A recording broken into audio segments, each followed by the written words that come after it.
আসসালামু আলাইকুম, স্বাগতম জানাচ্ছি বিবিসি নিউজ আন্তর্জাতিক সংবাদে। শুরুতেই সংবাদ শিরোনাম, এরপর বিস্তারিত। বিশ্বের সর্বোচ্চ করদাতা মাস্ক জীবদ্দশায় দেবেন $500 বিলিয়ন।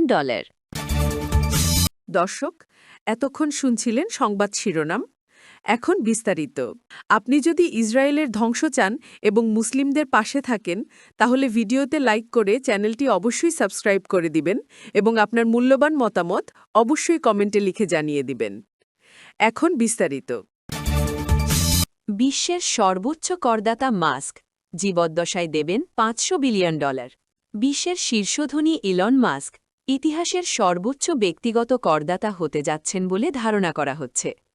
সম্প্রতি মাস্ক নিজেই জানিয়েছেন, তার জীবদ্দশায় তিনি মোট $500 বিলিয়নেরও বেশি কর পরিশোধ করবেন। বর্তমানে তার মোট সম্পদের পরিমাণ বৃদ্ধি পেয়ে প্রায় $852 বিলিয়ন পৌঁছেছে, যা তাকে এই অনন্য রেকর্ডের দিকে নিয়ে যাচ্ছে। মাস্কের সম্পদের এই আকাশচম্বী বৃদ্ধির পেছনে মূল ভূমিকা রেখেছে তার রকেট কোম্পানি স্পেসএক্স এবং কৃত্রিম বুদ্ধিমত্তা প্রতিষ্ঠান XAI এর মধ্যকার সাম্প্রতিক একীকরণ।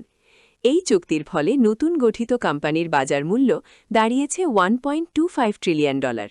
এই মার্জারের প্রভাবে মাত্র একদিনেই মাস্কের ব্যক্তিগত সম্পদ $84 বিলিয়ন বৃদ্ধি পায়।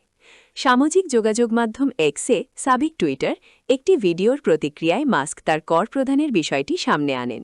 তিনি কৌতুক করে বলেন, তিনি ইতিমধ্যেই $10 বিলিয়ন বেশি কর দিয়েছেন এবং এর জন্য অন্তত একটি ছোট ট্রফি তার প্রাপ্য ছিল।